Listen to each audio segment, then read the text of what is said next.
Assalamualaikum warahmatullahi wabarakatuh. Perkenalkan, nama saya Aulia Setianingrum, mahasiswa Fakultas Psikologi Universitas Semarang dengan NIM F131200037. Pada kali ini, saya akan membahas tentang materi yang berhubungan dengan mata kuliah Psikologi Lintas Budaya. Materi yang pertama adalah privasi dan teritori. Privasi pertama kali dikemukakan oleh Irwin Altman yang menyatakan bahwa privasi adalah mengontrol secara selektif akses pada diri sendiri maupun pada orang lain. Menurut psikoanalisa, privasi adalah dorongan untuk melindungi ego dari gangguan.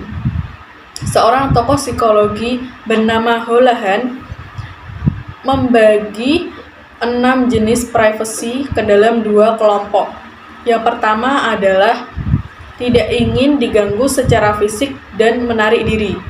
Terdapat 3 komponen dalam kelompok pertama ini, yaitu yang pertama menyendiri, yang kedua menarik diri dari orang lain dan dari kebisingan, yang ketiga keinginan untuk berhubungan dengan erat dengan orang yang tertentu saja.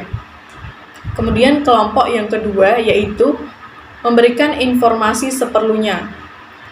Terdapat 3 komponen juga dalam kelompok kedua ini. Yang pertama, merahasiakan jati diri. Yang kedua, tidak mau oversharing.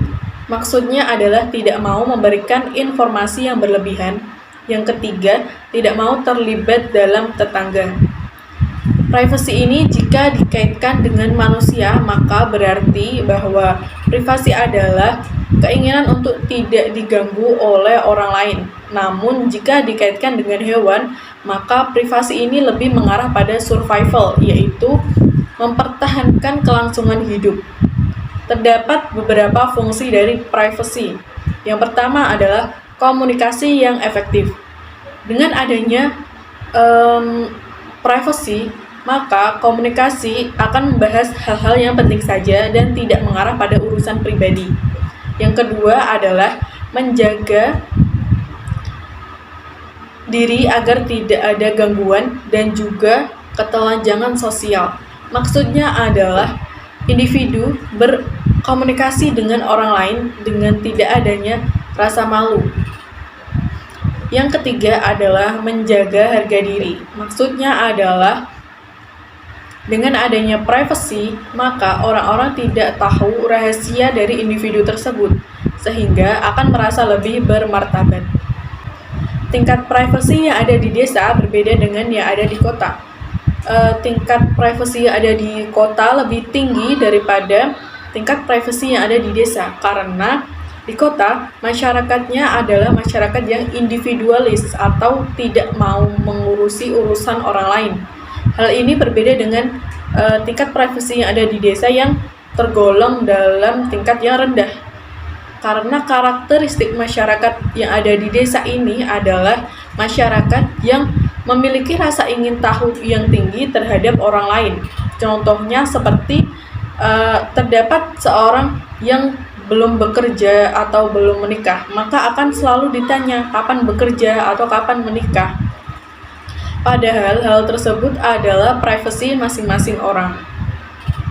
Lanjut ke materi teritorial. Teritorial atau teritorialisme ini pertama kali dikemukakan oleh Howard pada tahun 1948 yang berpendapat bahwa teritorial adalah tingkah laku organisme dengan mengklaim suatu daerah dan melindunginya dari campur tangan spesies lain. Namun jika teritorial ini berorientasi pada manusia, berarti bahwa teritori adalah tingkah laku yang berhubungan dengan kepemilikan atas suatu daerah atau lokasi geografis. Namun jika diorientasikan pada hewan, maka teritori ini didefinisikan sebagai daerah atau suatu tempat di mana hewan tersebut bergerak dan beraktivitas. Ada dua hal yang berhubungan dengan kepemilikan teritorialitas. Yang pertama adalah persepsi aktual. Persepsi aktual ini adalah tingkah laku dalam teritorialisme terhadap ruang kantor, ruang kamar tidur pribadi, rumah, dan batas negara.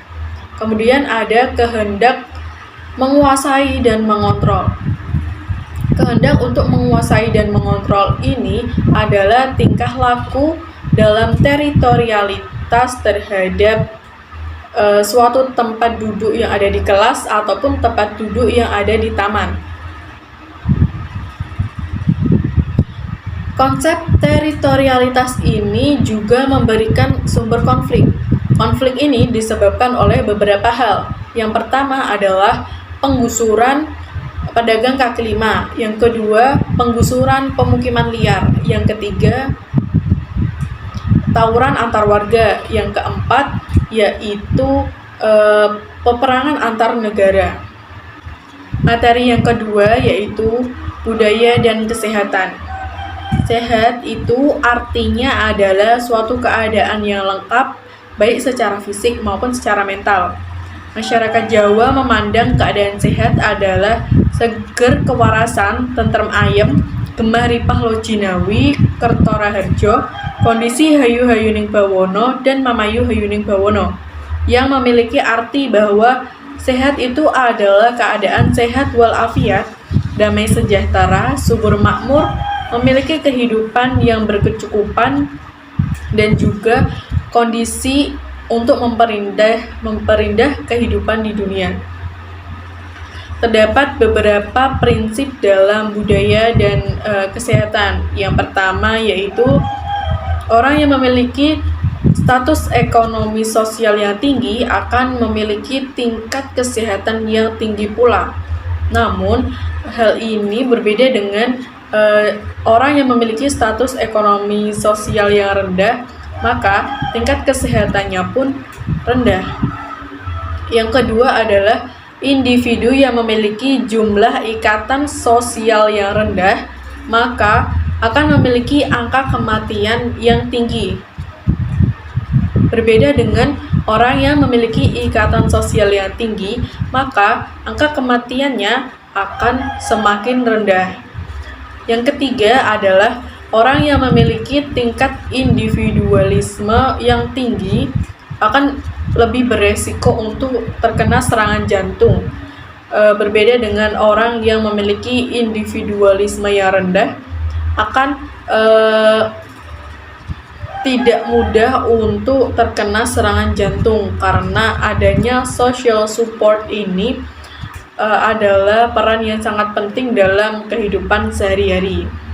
Banyak orang yang menganggap bahwa perubahan budaya adalah penyebab dari adanya perilaku suicide.